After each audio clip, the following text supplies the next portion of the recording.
She was the most desirable woman in the world, the fabled Helen, wife to the Prince of Sparta. So beautiful was she that a rival prince stole her away to the kingdom of Troy.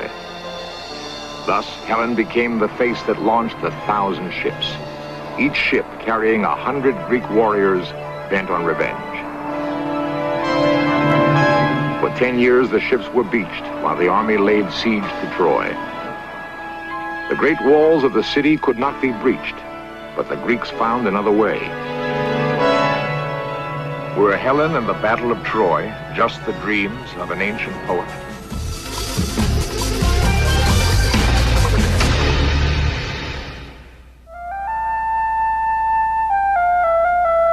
The place where Europe ends and Asia begins is as mysterious as its mountains are imposing. Where they meet the sea, rich farmlands were for centuries protected by great stone battlements. The ancient Greeks called this land Ionia. Modern men call it Turkey. Relatively few Westerners travel to Turkey these days. Fewer still venture into the exotic countryside beyond the graceful minarets of Istanbul. A long time ago, things were different. What we now call Turkey once seemed to be the great crossroads of the known world. Adventurers from all over the Mediterranean sailed for her shores. What were they looking for? 10 centuries before Christ, the Greeks were just beginning to probe the strange seacoast that lay to the east. The inhabitants of Ionia were said to be rich in precious metals and trade goods from even more distant lands. Eventually, the Greeks would establish colonies, new cities, and a new civilization. Even as the new cities prospered, however, mainland Greece was on the brink of collapse. For a time, the colonies represented the only real hope for the future. The Greek settlers had brought with them their pantheon of gods.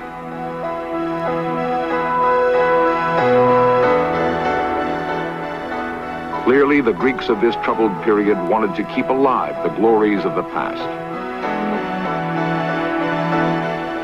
With their gods came mortal heroes, somehow bridging the gulf between heaven and earth.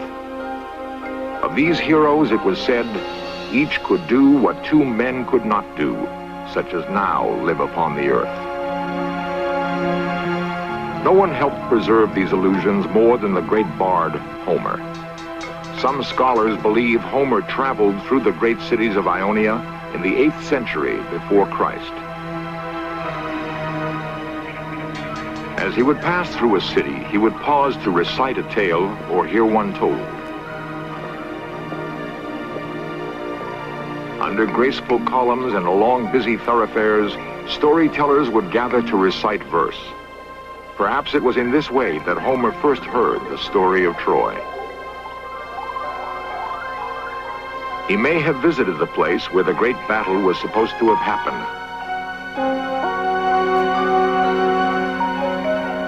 Whether Troy's location was known to Homer or not, he certainly drew inspiration for his retelling of the story from the countryside of its birth. The result was Homer's epic poem, the Iliad. The poem described the invasion of the Greeks, but nowhere does it mention the gift horse filled with soldiers. By the 18th century, most scholars had concluded that the fall of Troy described by Homer was pure fiction or related to something that happened somewhere else. Many felt that Homer never lived at all, that the work ascribed to him was merely an anthology of folk tales told by many writers. There were a few eccentrics, however, who believed otherwise. The most remarkable of these was a self-made millionaire named Heinrich Schliemann. As a boy, Schliemann had taught himself to read the Iliad in Greek. His fascination with Homer's poem was to become a lifelong obsession. By 1870, Schliemann had made 2 fortunes in Russia and another in the California gold fields. He arrived in Turkey determined to spend every penny of his great wealth, if need be, on realizing his dream, the discovery of ancient Troy. When Schliemann committed himself to an objective, it was with an all-consuming passion uncommon in average men. As Schliemann began his search, he looked over the plain that might once have played host to the armies of Hector and Achilles. Schliemann came armed with the Iliad and took up residence in the small village of Bunarbashi. The few scholars who were prepared to even consider the possibility that Troy once existed generally placed it here. So he began his survey of the Turkish countryside, looking for landmarks mentioned by Homer.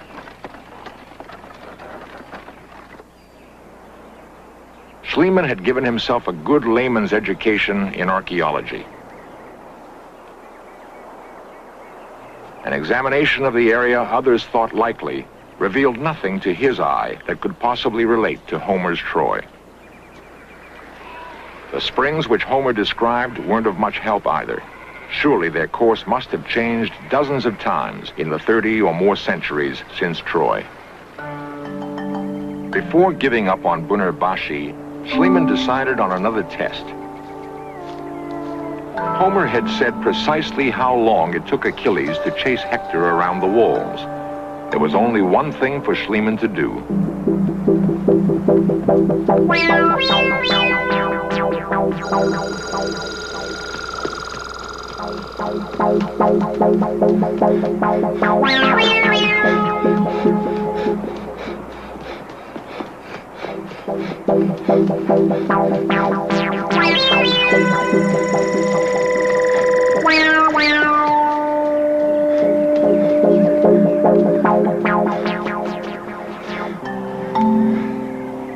Wrong. The time was wrong. Bunarbashi just didn't fit Homer's facts. Schliemann's detractors had a field day, more convinced than ever that he was a fool or simply crazy. Even Schliemann had to admit he'd picked a big haystack in which to search for his needle. But a grocer's apprentice who had the brains and energy to make himself a multi-millionaire doesn't quit easily. He began to search again, a short distance north of Bunarbashi.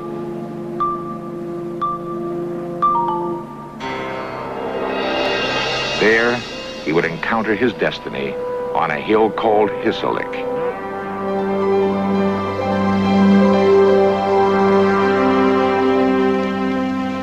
The site was less than an hour's march from the sea.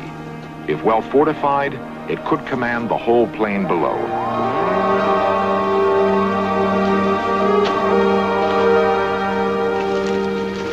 Even an eye less astute than his couldn't miss the archaeological evidence. Schliemann was convinced he had realized a 40-year-old dream. In his journal, he wrote, "I have set foot on Trojan soil, at last." He selected the highest mound on Hisarlik and ordered his men to dig. Homer had said the Temple of Athena stood on the highest ground in the city, ringed by walls built by the gods. Still, the critics scoffed. Although Schliemann had taught himself to read and write 18 languages, the scholars of the day dismissed him as an unlettered boor, living in a fantasy world. Schliemann only worked harder, driving his men to dig deeper into the mound. Surely now he would find the proof to quiet those who laughed. Find it he did.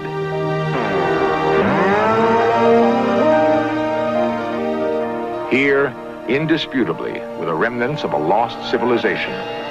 But were they the fabled walls of Troy? Schliemann's trove of artifacts shook the academic world.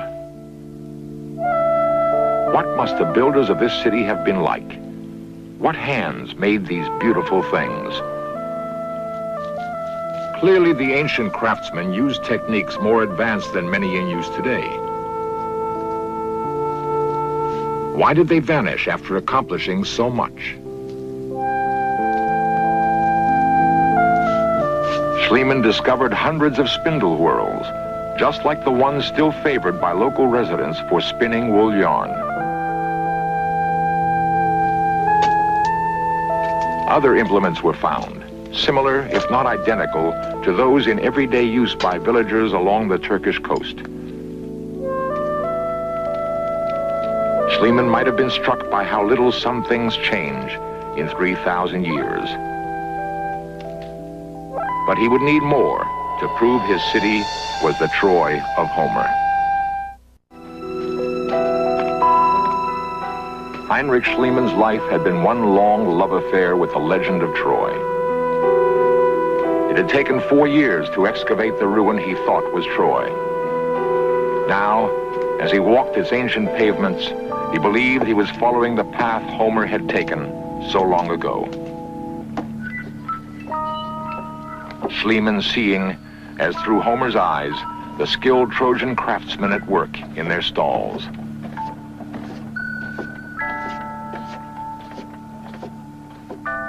Touching a dish that might have been set before Helen, the hostage princess who spawned 10 years of war. Admiring a lion's head carved in crystal. What great warrior might have carried it as a charm into battle? Schliemann could place on his own hand a ring made 30 centuries ago. Restore a brush whose bristles had turned to dust in the age of gods who walked with men. Still, Schliemann was not satisfied. He had in fact discovered 9 cities. He had no way of knowing for sure which one was the city of his dreams. Some early inhabitants imported bronze cast in ingots the shape of ox hides. They were ship's anchors of chiseled stone and ship's cook stoves of bronze. These Schliemann found in the ruin he called Troy too. But was this Homer's Troy? The answer was obscured by evidence of a great catastrophe.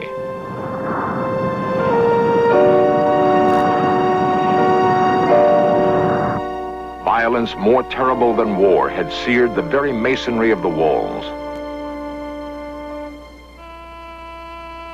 Jewelry was fused into shapeless blobs of metal.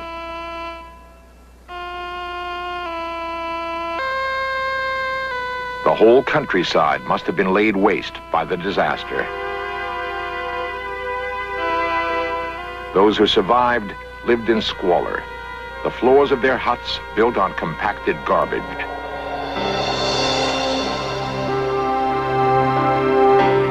If nothing else, Schliemann had unearthed a monument to the tenacity of man. Fire and sword had raged. Again and again, a city of the living had been raised on a city of the dead.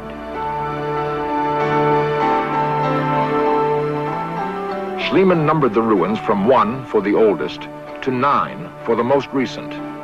He assumed his objective was among the older ruins, possibly Troy too. Yet in Troy 6, he found massive walls that could have been the ones described by Homer. If they were the walls that hid Helen from the armies of her betrayed husband, it would be easy to see why the battle raged 10 years. It all seemed to fit Homer's description. A city fashioned by the gods. Yet the design of houses in Troy 6 was remarkably similar to those of the more ancient second city. A major difference among the various ruins seemed to be evidence of the increasing influence of outside cultures.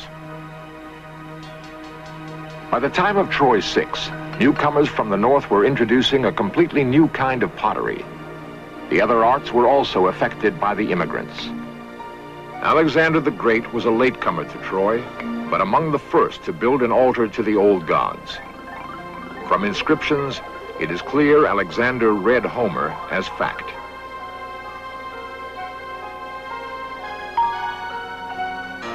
More years passed, and the Romans became masters of the Ionian coast.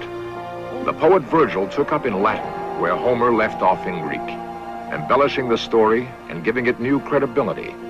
Rome made Troy a sacred city.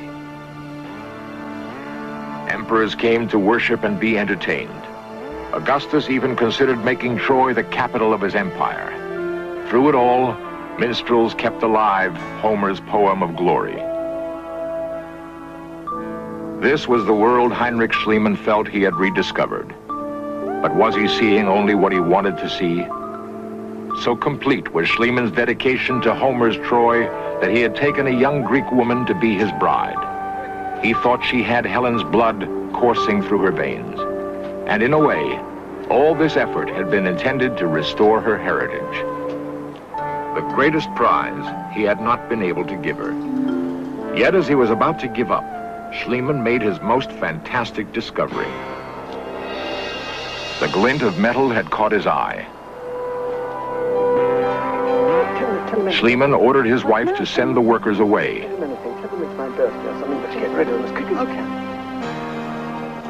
Sophia was confused, but she had come to trust her husband's uncanny instincts.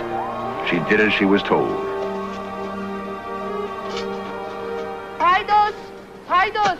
Gidebilirsiniz. Kocamın yaş günü bugün. Hey, paydos, paydos, paydos. In 4 years, Schliemann's men had moved 325,000 cubic yards of earth. Now, he was moving alone, deep into the excavation of the ancient second city. 28 feet down was the lower level of the wall Schliemann identified with Homer's Palace of Troy.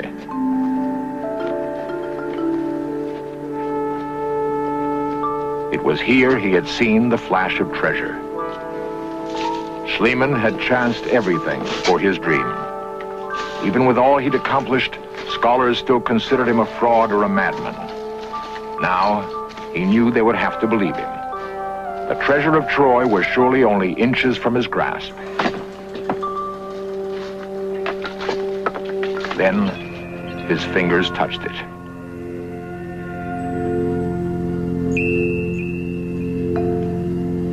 There were 31 large objects of beaten gold. Had this once adorned Helen, daughter of the gods?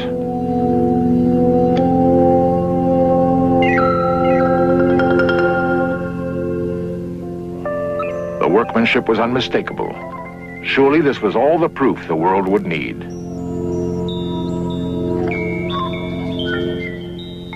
The hoard included 9,000 small pieces, rings, buttons, and charms.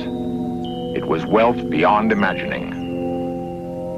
More important, it seemed that a lifetime's quest had finally been realized.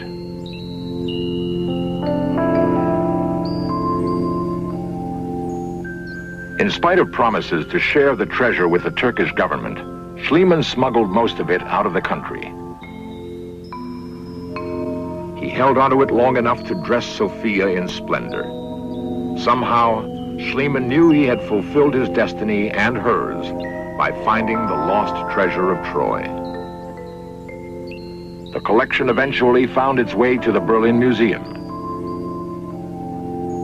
Schliemann would go on to other triumphs in archaeology. The Trojan treasure, however, would vanish.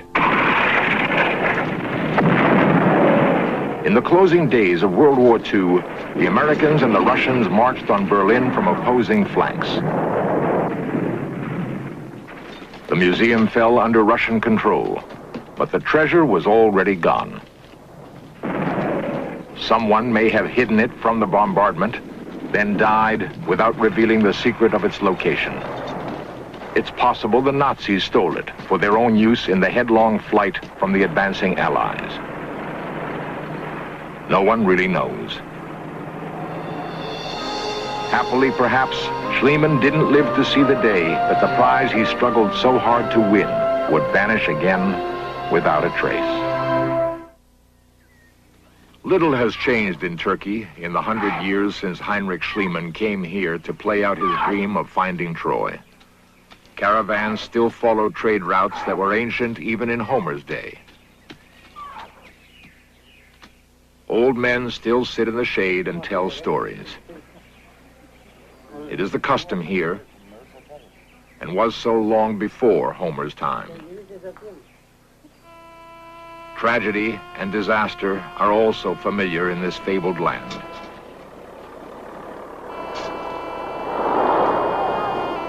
In 1976, An earthquake killed hundreds of people and left thousands homeless. There was no warning, just sudden and savage destruction. A dazed and heartbroken people began to rebuild, even as they mourned their dead. Modern archaeologists believe the same fate overtook ancient Troy. That around 1300 BC, a violent earthquake leveled the mighty city.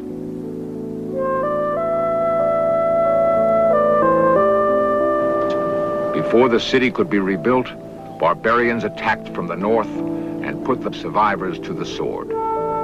Perhaps we can be forgiven for preferring to believe that Troy met its end gloriously and for the sake of love.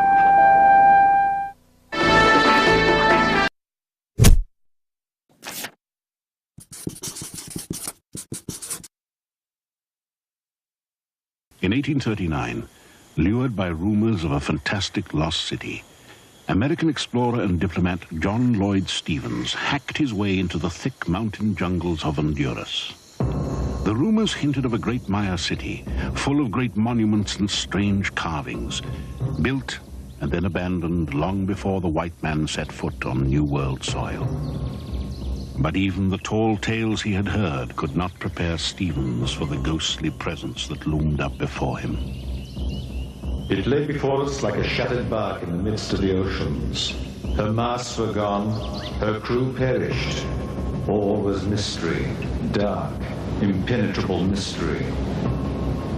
What sophisticated race had built the elegant city which lay before him, still nearly intact? Where had they gone? Most perplexing of all were the strange, chaotic carvings that adorned the temples. Were they some sort of language? But here, as at other Maya ruins, their mystery remained impenetrable. The carvings defied translation, just as the pyramids resisted explanation. Stymied scholars resorted to imagination, sketching a picture of the Maya as a peaceful, contemplative people thriving under the watchful eye of wise astronomer priests. The scholars were wrong, dead wrong. Today's archaeologists working in the jungles of Central America have come to know a quite different Maya. They've cracked their code and the ancient peoples have found their voice again. In the once mighty city of Copan, hieroglyphs speak of war, blood ritual, and human sacrifice. Who then were these people? And what apocalypse brought their great dynasty to its knees?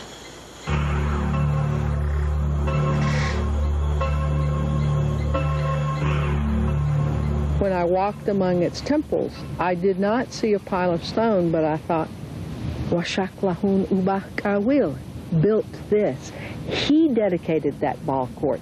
And I began to understand all of those works, not as the relics of a dead civilization, but as the fossils of the human beings, the minds of the people who had created them. Copan came alive. When Linda Sheely first walked into the jungles of Central America back in the late 1960s, Maya scholarship was in its infancy. The Maya had tamed the rainforests, growing corn and cacao beans, much as their descendants do today. They built great cities at Tikal, Yaxchilan, Chichen Itza, and Palenque. They traded in precious stones such as jade, fashioned some of the finest sculpture in the New World, and built pyramids to rival those of the Egyptian pharaohs. Beyond that, there was still much to learn. Scholars had resorted to a wishful thinking that spoke more eloquently of their own times than those of the Maya. From the period of the 1930s up through the 60s, the great scholars of the time, Morley, Thompson, and others, characterized Maya society as having basically two groups of people, a whole bunch of peasant farmers who supported a very tiny elite who spent their lives contemplating the stars and time and living in ceremonial centers that were filled once or twice a year during great ritual festivals. The picture that was drawn of the Maya is that they never had war, they never disagreed with each other, And one wonders how they got close enough to each other even to reproduce themselves through the common human means. People clung to that idea tenaciously, and I think part of the reason for that is they were reacting to all of the excesses and the maladies of Western culture. You have to remember that their context was that of 2 world wars, where literally the whole world was involved in a deadly conflict. They wanted a peaceful people. They wanted to know that someplace in the world there was a human community that lived without war and competition. For 15 years, archaeologist Bill Fash and his colleagues have continued and expanded excavation techniques that allow them to reconstruct the monuments even as they dissect them.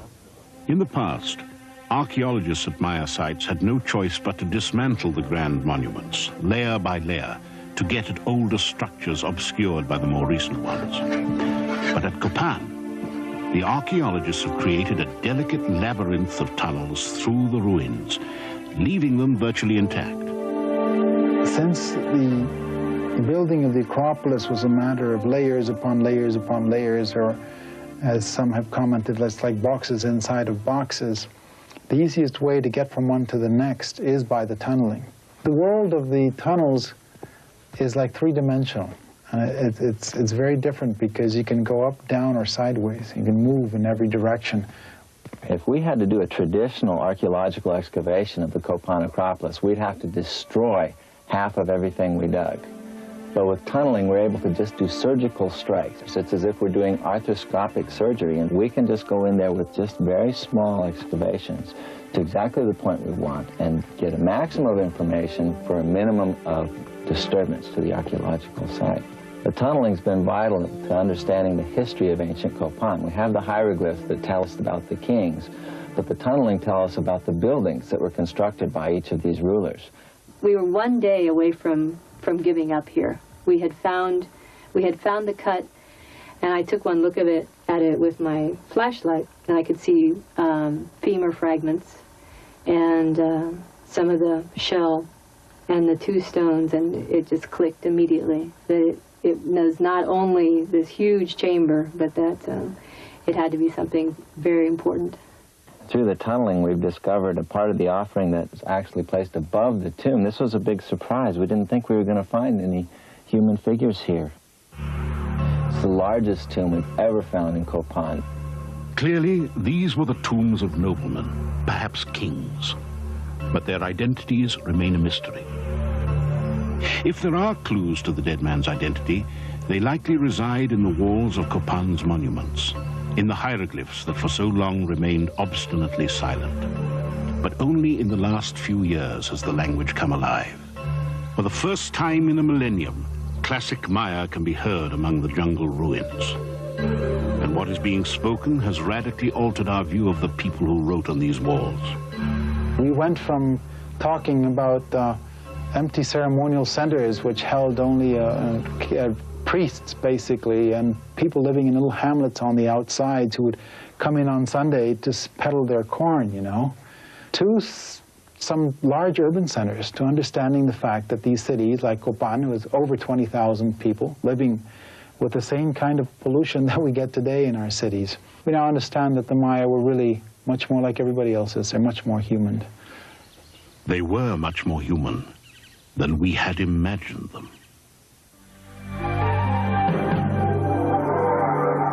With the breaking of the Maya code, the picture of these people as peaceful stargazers crumbled. The great kings of Copan led their people in bloody battles against their neighbors.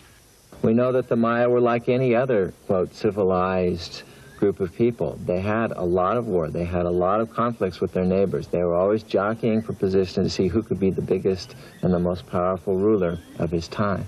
To be a great and virile king, you had to go out and impose your will on somebody else by the use of force. You can see this in the depictions here on this figure. There are upside-down human heads, shrunken heads actually, that are trophy heads, that are the bounty of war. You can even see the ropes that they used to tie these heads together. The hieroglyphs tell again and again of human sacrifice and self-mutilation. But to the Maya, they ensured continuation of their cosmos. The most sacred substance was human blood, especially a king's blood. Led in auto sacrificial ritual was the greatest gift that a king could offer to the gods and to his ancestors.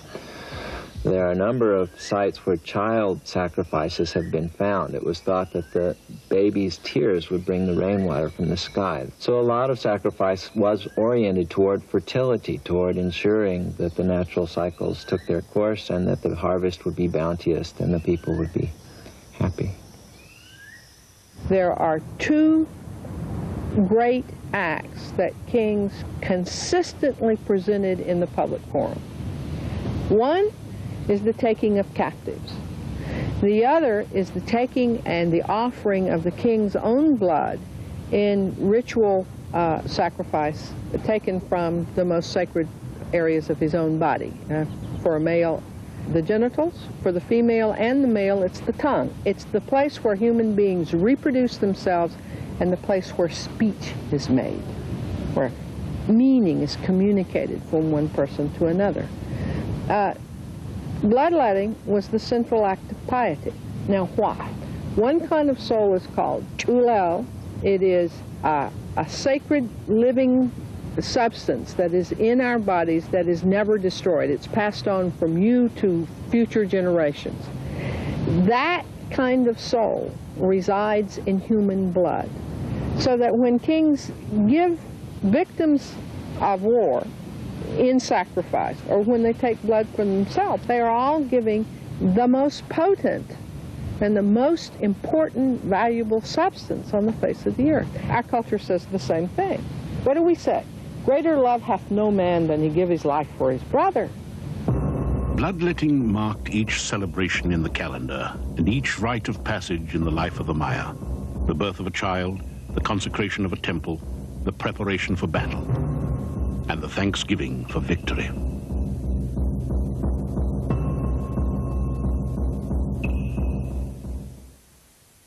Our sport was fraught with cosmic importance. Copan's magnificent ball court, one of the best preserved in the Maya world, witnessed intricate morality plays in the guise of athletic competition. The ball was seen to represent the passage of the sun in the sky.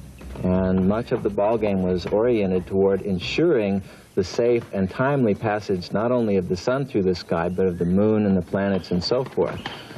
The ball game is the fundamental metaphor of what life was. In this myth, two hero twins go to the other world. There, they confront the lords of death. Disease, starvation, warfare, all of the confrontation is played out in the ball court. The king dressed up to play ball, embodying the forces of good, and he faced players who were dressed up to embody the forces of evil.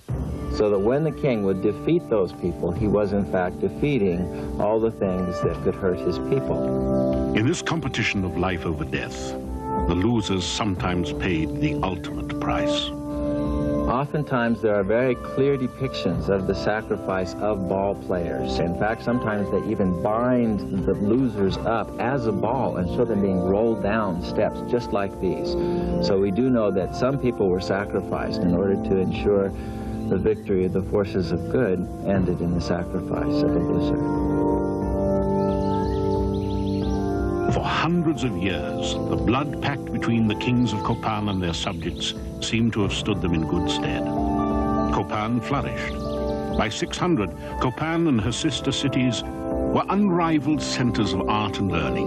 From among the 15,000 works of Copan art collected here in the last decade, art historian Barbara Fash finds the works created during 18 Rabbits' reign particularly beautiful.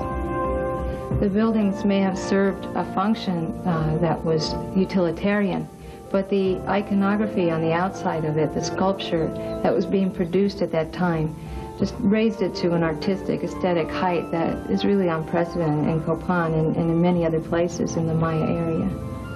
In the history of the Renaissance, not very many people know the name of the Pope Julius. But Julius was the man that commissioned Michelangelo, Raphael, and Leonardo to leave us one of the greatest artistic heritages of the West. 18 Rabbit was the great patron of Copan, and he hired, commissioned, and gave the room to work to some of the greatest artists the Mayas ever had. 18 Rabbit ruled for 43 years. His sculptures, replete with themes of fertility and abundance, speak of a period of peace through strength, giving no hint of the disaster to come.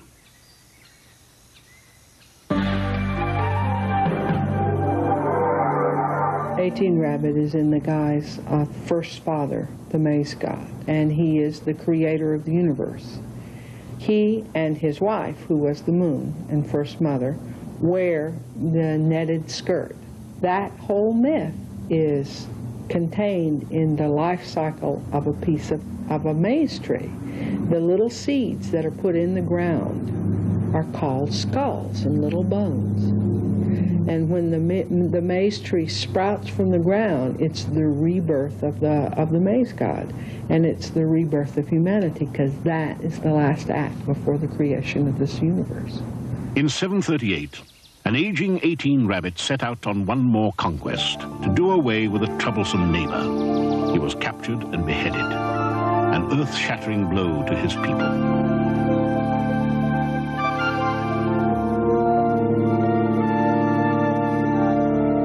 This is the great hieroglyphic stairway of Copan, begun not long after 18 Rabbit's gruesome death. The longest and most ornate inscription in the New World, the Grand Stairway records the complete history of the Copan dynasty.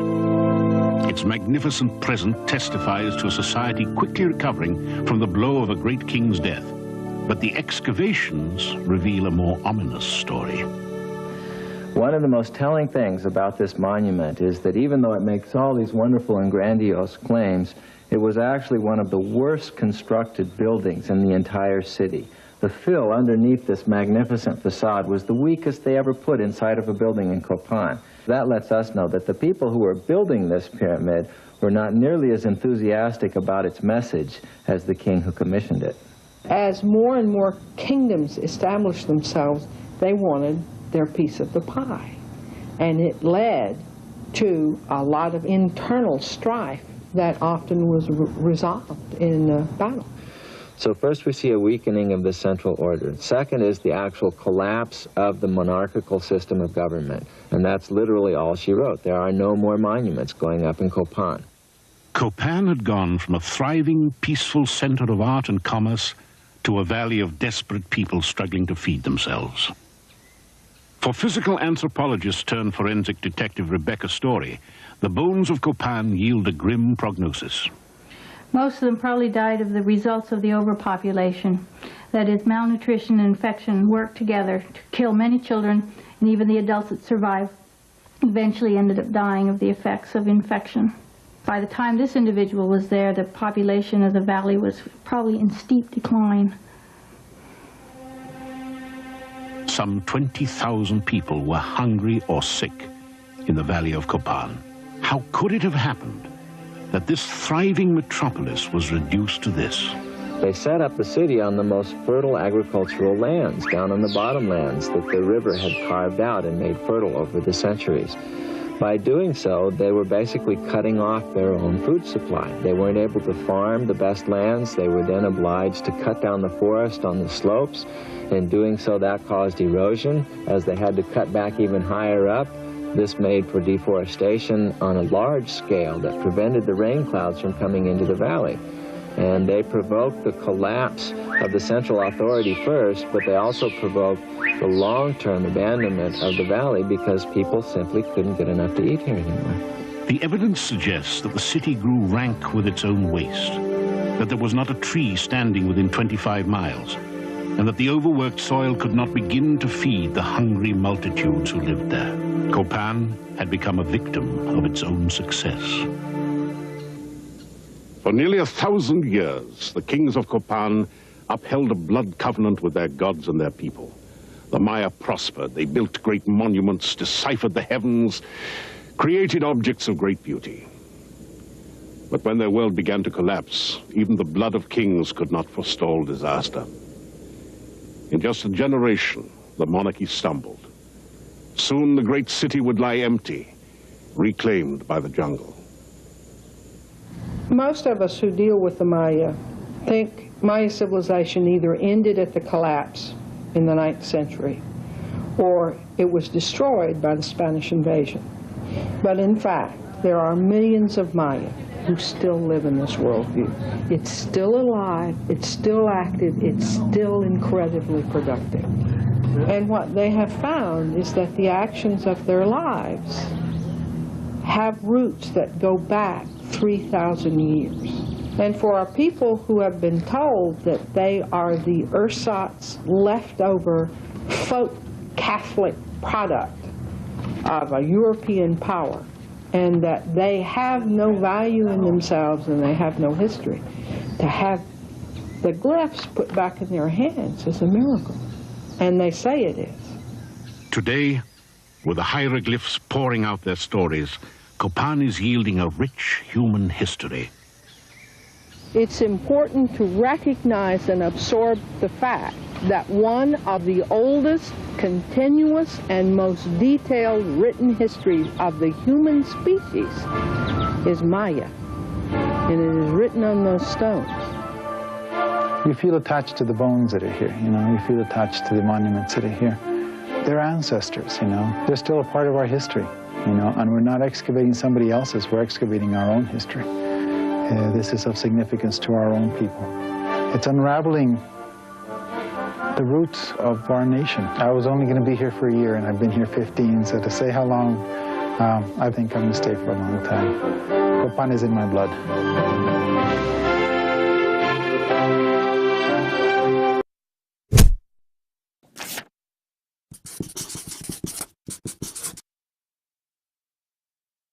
On realizing his dream, the discovery of ancient Troy. When Schliemann committed himself to an objective, it was with an all-consuming passion uncommon in average men. As Schliemann began his search, he looked over the plain that might once have played host to the armies of Hector and Achilles. Schliemann came armed with the Iliad and took up residence in the small village of Bunarbashi. The few scholars who were prepared to even consider the possibility that Troy once existed generally placed it here. So he began his survey of the Turkish countryside, looking for landmarks mentioned by Homer.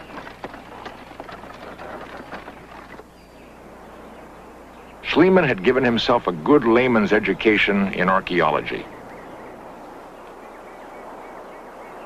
An examination of the area others thought likely revealed nothing to his eye that could possibly relate to Homer's Troy. The springs which Homer described weren't of much help either. Surely their course must have changed dozens of times in the 30 or more centuries since Troy. Before giving up on Bunarbashi, Schliemann decided on another test. Homer had said precisely how long it took Achilles to chase Hector around the walls. There was only one thing for Schliemann to do.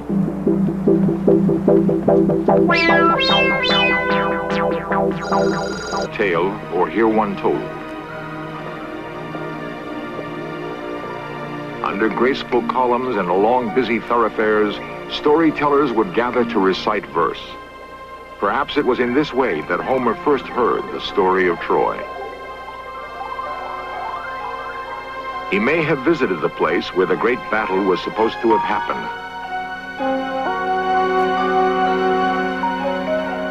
Whether Troy's location was known to Homer or not, he certainly drew inspiration for his retelling of the story from the countryside of its birth. The result was Homer's epic poem, the Iliad. The poem described the invasion of the Greeks, but nowhere does it mention the gift horse filled with soldiers. By the 18th century, most scholars had concluded that the fall of Troy described by Homer was pure fiction or related to something that happened somewhere else. Many felt that Homer never lived at all. that the work ascribed to him was merely an anthology of folk tales told by many writers. There were a few eccentrics, however, who believed otherwise. The most remarkable of these was a self-made millionaire named Heinrich Schliemann. As a boy, Schliemann had taught himself to read the Iliad in Greek. His fascination with Homer's poem was to become a lifelong obsession. By 1870, Schliemann had made 2 fortunes in Russia and another in the California gold fields. He arrived in Turkey determined to spend every penny of his great wealth, if need be.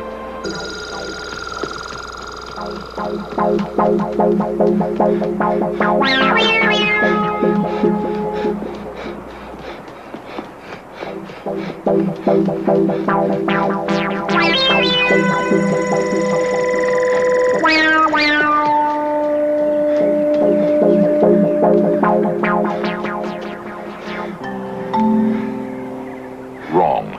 The time was wrong. Bunurbashi just didn't fit Homer's facts. Schliemann's detractors had a field day, more convinced than ever that he was a fool or simply crazy.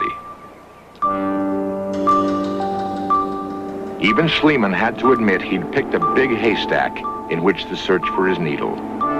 But a grocer's apprentice who had the brains and energy to make himself a multi-millionaire doesn't quit easily.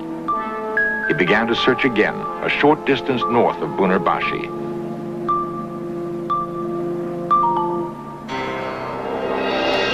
There, he would encounter his destiny on a hill called Hisarlik.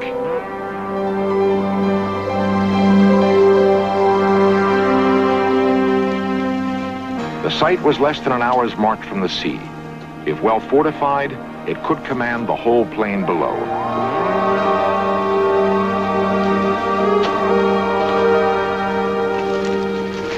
Even an eye less astute than his couldn't miss the archaeological evidence.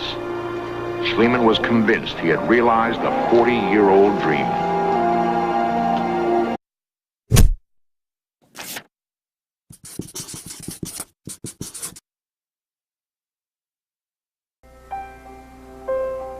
She was the most desirable woman in the world, the fabled Helen, wife to the Prince of Sparta. So beautiful was she that a rival prince stole her away to the kingdom of Troy. Thus, Helen became the face that launched 1,000 ships, each ship carrying 100 Greek warriors bent on revenge. For 10 years, the ships were beached while the army laid siege to Troy. The great walls of the city could not be breached, but the Greeks found another way. Were Helen and the Battle of Troy just the dreams of an ancient poet?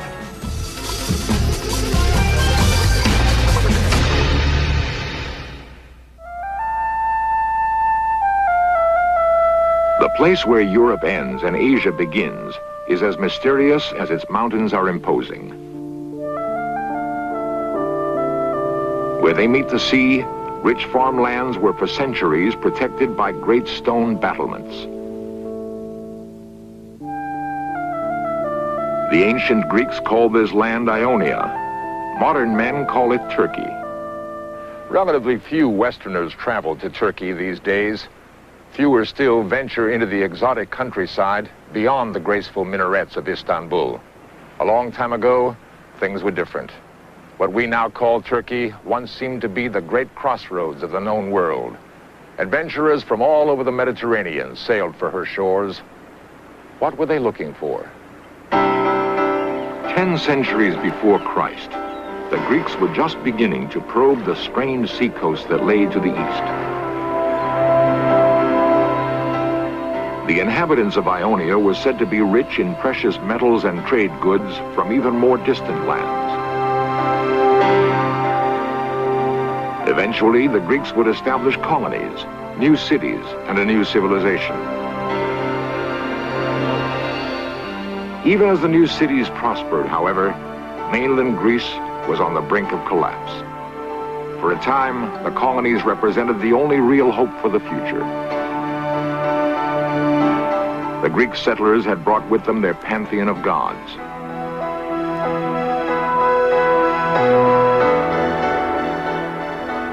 Clearly, the Greeks of this troubled period wanted to keep alive the glories of the past. With their gods came mortal heroes, somehow bridging the gulf between heaven and earth. Of these heroes, it was said, each could do what two men could not do, such as now live upon the earth. No one helped preserve these illusions more than the great bard, Homer. Some scholars believe Homer traveled through the great cities of Ionia in the 8th century before Christ.